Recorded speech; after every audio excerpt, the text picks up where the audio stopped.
Every Pokemon trainer shares a common goal: to catch them all. However, for each trainer, some Pokemon have priority over others.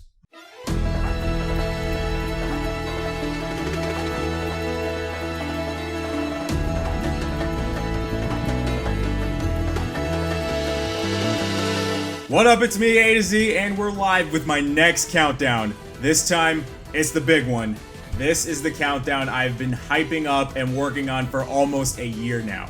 Today, I'm going to discuss my top 25 favorite Pokemon of all time. Pokemon is one of the most recognized video game franchises in the world. You'd be hard-pressed to find someone who has never played a single Pokemon game. In the 20-plus years since its debut, Game Freak has given us 7 generations, 31 main series games, and 809 Pokemon, with even more on the way as we await the release of Pokemon Sword and Shield. With hundreds and hundreds of Pokemon currently in existence, trainers today have a lot of options when it comes to choosing their favorites for their teams. And today, I'll be going over which Pokemon consistently make the cut for my teams. Now before we get started, let me go over the ground rules. First of all, this countdown is going to be separated into 3 different parts. I've got a lot to say about these 25 Pokemon, and to cram it all into one video would be a little ridiculous. The list will be split up as follows. Part 1, which is this video, will cover entries 25 through 13. Part 2 will cover entries 12 through 6. And finally, Part 3 will cover the top 5. Second, I've ranked these Pokemon based on certain criteria. The 2 major things I will be discussing are the Pokemon's design and the Pokemon's usefulness in battle, as these are 2 major factors that contribute to me liking a Pokemon. I'll certainly mention other factors depending on the Pokemon if I see it necessary, like its portrayal in the anime, its appearance in other games, and any emotional attachments I may have. Also, for this countdown, only fully evolved Pokemon were considered, but I'll make special mention of any pre-evolved forms when applicable. And before any of y'all call me shallow and say I'm only putting strong Pokemon on this list, be honest with me. Are any of you really gonna say that Metapod is one of your all-time favorite Pokemon? And of course, last and most important, I have to state that once again, this is my own personal opinion. Feel free to tell me what your favorite Pokemon are, but as a preventative measure, I have to ask that you keep all discussion civil. Now, with the formalities out of the way, let's do this.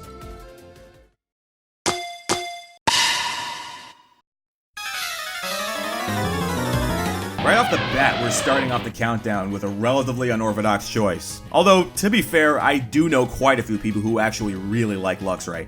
Shinx is one of the earliest Pokemon you can catch in the Sinnoh games, and not only is it ridiculously adorable, but believe it or not, it actually evolves into a very competent Pokemon that's worth keeping on your team. Luxray has been one of my favorites since I first used it on my first Diamond team. Its design resembles a lion, which is my favorite animal of all time, and to say that it looks intimidating is an understatement, especially with those eyes. Hell, one of its abilities is even Intimidate. Competitively, I will admit that it's not the best Pokemon. While it does have a pretty high attack stat, it wishes it had more speed, and its move pool is unfortunately shallow. Do you have any idea how painful it is to have either Spark or Thunder Fang be my strongest physical electric attack during playthroughs of Platinum?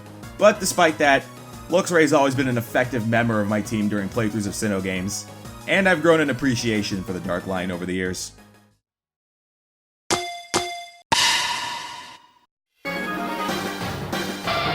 Guardian of the Seas. Truth be told, I actually really liked Lugia when I was a kid. In fact, Lugia was even my second favorite Pokemon at one point. I loved this design, I thought its typing was pretty cool, and I used it almost every time I played Pokemon Silver. Then again, this was back when I used legendaries on my team. I know, but you all did that when you were kids too.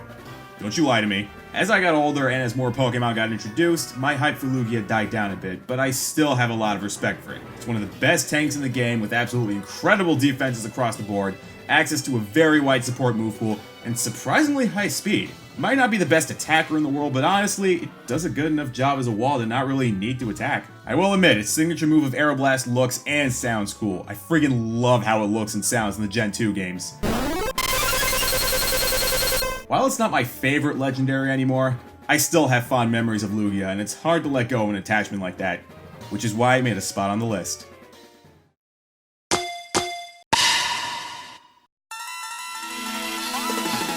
Back when I played Pokemon Red for the first time, I was certainly impressed by Rideon, but I never really appreciated how good it really was until I got a bit older. Sure, that rock ground typing gives a lot of weaknesses, its biggest weaknesses were special types at the time, and it's got pretty low special defense overall, and that definitely didn't help. But Rideon could still hold its own back in the day. Now, how do you take an already powerful Pokemon and make it even better? You give it an evolution. Rideon definitely didn't need an evolution, but Rhyperior is an evolution that I immensely appreciate for existing. Raw power, excellent bulk, great move pool, benefits greatly from the buffs rock types got in the generation it was introduced, and the ability Solid Rock to help with its typing. Rhyperior is, in my opinion, one of the best rock types in the metagame. Not only that, but I personally think it looks really cool. Rideon was already cool looking on its own, but the added armor and the second horn just add to the cool factor. I've used it on quite a few teams and it's almost never let me down. Funny enough, Rhyperior also helped me gain more of an appreciation for Rideon, as I now use it in a lot of earlier games where Rhyperior doesn't exist. Rhyperior made one of my favorite Kanto Pokemon even better and cooler, and I'm so glad Game Freak decided to give Rideon an evolution.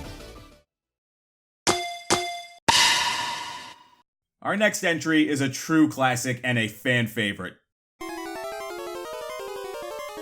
Blastoise, a Pokemon that many trainers started their first adventure with. Blastoise's design honestly speaks for itself. Giant turtle with water cannons on its shoulders. Yeah, Jonathan, listen to Kevin Hart and sit the fuck down.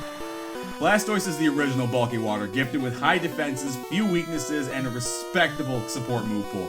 Blastoise can do a great job at attacking as well, with its coverage options expanding along with generations. And of course, let's not forget Mega Blastoise with its drastically increased special attack, its powerful ability of Mega Launcher, and its giant cannon on its back! Yeah, good luck surviving a Hydro Pump coming from that thing. Now honestly, it feels a bit strange to put Blastoise on this list, since I fight it pretty much every time I play a Kanto game. Like, to me, Blastoise has become Gary's signature Pokemon, which makes sense since he picked it in the anime. Now, while I may have fought more Blastoises than raised them, that doesn't mean I can't appreciate its awesomeness regardless. Even if you're a Venusaur or Charizard fan, you can't deny that Blastoise is pretty goddamn badass. You see guys, just because I picked Charizard as a kid doesn't mean I can't appreciate what Blastoise has to offer. Speaking of classics and fan favorites, Gyarados, a tried and true Pokemon whose ferocity is acknowledged by many, including myself. First off, let me just say that I find the concept behind Magikarp's evolution to Gyarados freaking hilarious. You got this useless floppy fish, all you can do is he can just flip-flop around helplessly praying he doesn't get flambéed, and then BAM! Giant water dragon. I know it's actually based on a Chinese legend where a fish jumps over a gate and a waterfall or something can become a dragon, but still. Floppy fish, giant dragon. Gyarados is the perfect example of a late bloomer. Everybody laughed at him back in the day when they were kids, but puberty was immensely kind to this ferocious beast. It might not actually be a water dragon type, but water flying certainly isn't that type, despite that quad weakness to electric. Gyarados also used to be pretty difficult to use until the physical special split in Generation 4, which finally gave it physical water type attacks and just generally expanded its physical move pool. Access to Dragon Dance also allows it to sweep as well. Gyarados was also given a Mega Evolution, which should have made it the Water Dragon type, but Water Dark's fine. At least they ended up giving it Crunch and Oras. Gyarados is one of the few Pokemon that's available in every main series game and is in almost every regional Pokedex. And as a result, I've been able to use it on so many teams. It's easily one of my most used Pokemon of all time. Given how powerful this thing is in battle and how many times I've gotten to sick this thing on unsuspecting chumps, I've grown a soft spot for this big bad serpent over the years, and it's become one of my all-time favorites.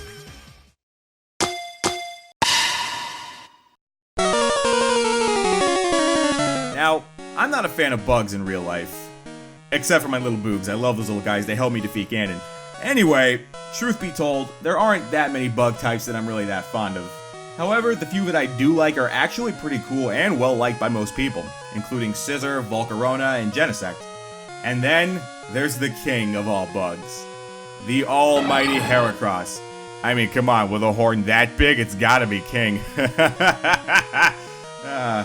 Innuendos aside, Heracross is a tried and true Pokemon with a lot going for it. Bug fighting typing gives it an interesting stab combination, it's got a very wide physical move pool allowing it to cover its bases, and its stat spread is honestly really great. Access to Guts or Moxie as abilities give it some added versatility as well. Heracross with Moxie can be an absolutely dangerous sweeper that should not be slept on. Of course, I would be remiss not to mention Heracross's Mega Evolution, which gives it an even bigger horn. Okay, seriously though, look at that thing's attack stat. Base 185 is gross, and with Skill Link as an ability, it can use multi-hit moves extremely well. With a Swords Dance boost, you could potentially one-hit KO a vast majority of the metagame. That's how strong this thing is. Only problem is a slight speed drop, but to compensate, it does pick up some extra bulk. Heracross is unsurprisingly one of the most well-liked bug types among Pokemon fans, from its simple yet tough design to its competitive viability. It's a Pokemon I love using on in-game teams, and it's easily one of my favorite Johto Pokemon.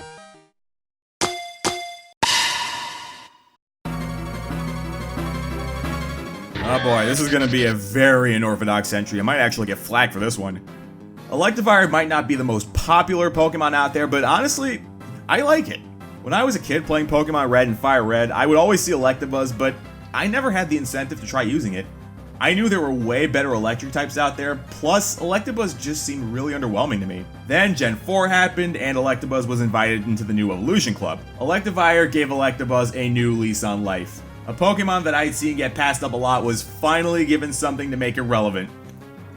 At least that was the intention. Truth be told, while Electivire is still a threat, it's not really a fan favorite, and it's not the most viable Pokemon competitively.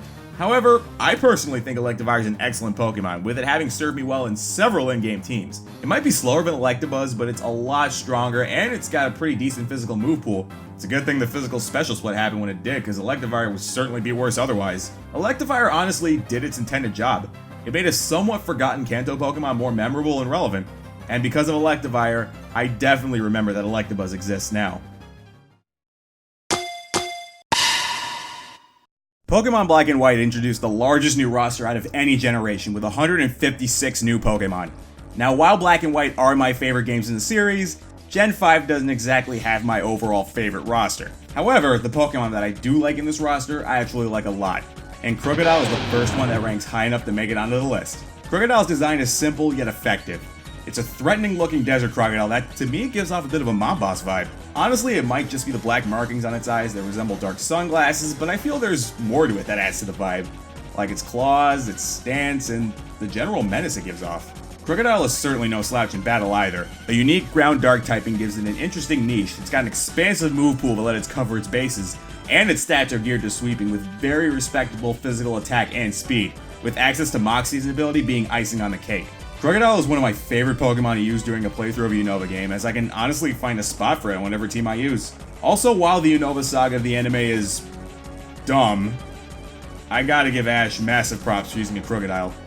Also the shades. I'd be a fool to forget the 6 shades. If only Krookodile could wear those shades in the games. Tony would have rocked them.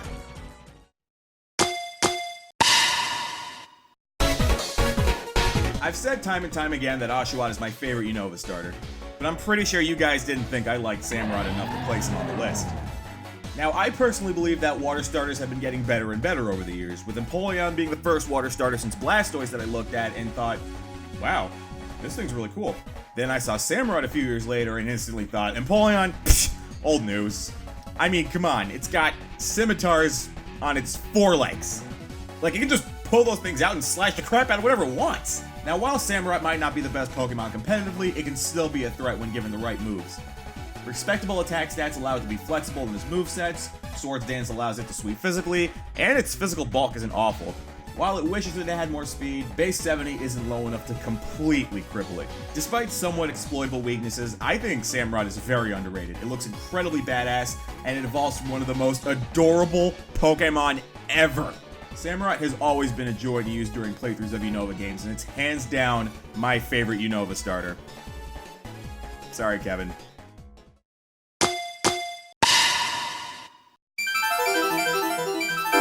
Truths versus Ideals, a concept thoroughly explored in Pokemon Black and White. This concept was also well represented by the 2 legendary dragons, Reshiram and Zekrom. How fitting that my favorite Pokemon game of all time starts with an easily my favorite box legendary.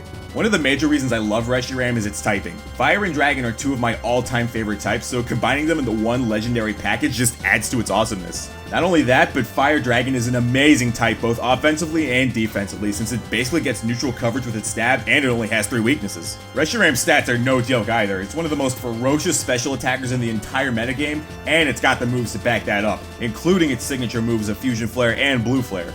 And then you have its design. Don't get me wrong, Zekrom's got a badass and tough design, which I greatly appreciate, but I honestly prefer Reshiram's sleeker and more elegant design. Reshiram is one of many reasons I chose Pokemon Black over White. I saw that box art and instantly thought, yup, this is the version I want. And the fact that you get to use Reshiram in one of the final battles against Zekrom just made me like Reshiram even more. In closing, Pokemon Black is my favorite Pokemon game because it has both the greatest story in the entire series and my favorite box legendary in the entire series.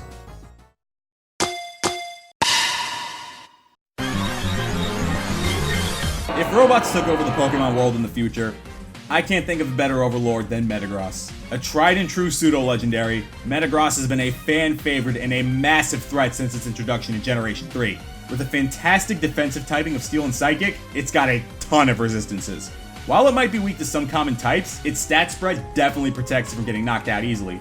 Metagross is a jack of all trades, with great defenses and excellent attack stats. Its speed might not be too impressive, but it can mitigate that with agility, and trust me, you'll more than likely survive long enough to use it at least once. Metagross's moveset is equally as impressive, with Meteor Mash and Zen Headbutt being very strong stab options, as well as having incredible coverage. Its Mega Evolution took everything good about Metagross and made it even better. Mega Metagross is an excellent jack of all trades, but now it has much higher speed. And after an agility boost, and especially if you're lucky enough to get a Meteor Mash boost as well, it can become a ridiculously dangerous sweeper. Lastly, I want to talk about Metagross' design and concept, which is what I like the most about it. Now, as you know, Metagross' first form is Beldum, which on its own really can't do much. The only move it can learn is Takedown. However, when it evolves into Metang, it's able to start learning useful moves. Not only that, but according to the Pokedex, Metang is formed by the fusion of two Beldums, which makes a lot of sense if you look at Metang's design, as its claws look like Beldums. Metagross takes further by being the fusion of two Metangs, and its design fits that description so well. Except for the X on its face, but honestly that just makes it look even cooler. Now, me being the tech person that I am, the concept behind Metagross and its evolutionary line stood out to me big time. I love using this thing in competitive battles and playthroughs if it's available. With confidence, I can say that Metagross is my favorite Steel-type Pokemon. Generation 7 honestly might have my least favorite overall roster of Pokemon. While Pokemon Sun and Moon did introduce some pretty cool Pokemon, it also introduced some duds. However, one Pokemon stood out big time, and that Pokemon is the only Alolan entry on the entire list.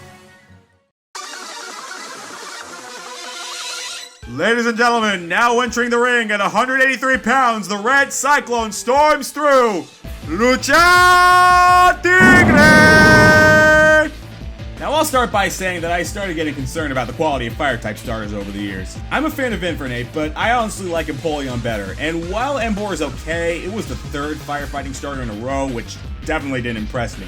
Oh, also Samurott existed, so that didn't help Emboar's case either. Delphox was the lowest of the low for me, and at that point, I was convinced that the fire starters were on an irreparable decline. Until Pokemon Sun and Moon came out. Incineroar was exactly what I needed after the royal disappointment that was Delphox. Incineroar has one of my favorite designs of any Pokemon. It has the wrestler motif, but thankfully they didn't go for another firefighting type, instead making it a fire dark type. Incineroar can also hold its own in battle. It's got a ton of power, a wide physical move pool, and a respectably large amount of bulk, complemented by its hidden ability of Intimidate. Now on a side note, production of this countdown started before Smash Ultimate was released, and I knew I wanted to include Incineroar on the list before he was revealed for Smash. So now instead of talking about how much I would want Incineroar to be in the new Smash game, I can now gush about how freaking insane he is and the gross amount of damage his moves do! Seriously, Revenge boosted Alolan Whip can do over 70%! Seriously, Game Freak, if you don't make Alolan Whip an actual exclusive move for Incineroar and Sword and Shield, I will riot. Decidueye, you might have gotten in a Pokémon, but Incineroar got in where it mattered. Incineroar's design, raw power, and showmanship all contribute to its placing on the list.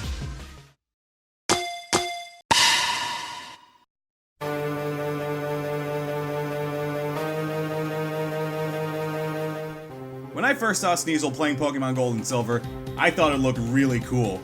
You get it? Cause this is an ice type? Ha! Ha ha! Ha ha! Anyway, I decided to use Sneasel a couple times as a kid, and I remember it not being the best in battle.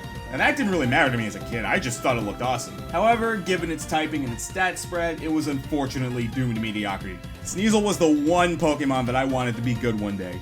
As I got older and as more Pokemon games came out, I waited for the day that Sneasel would get its big break.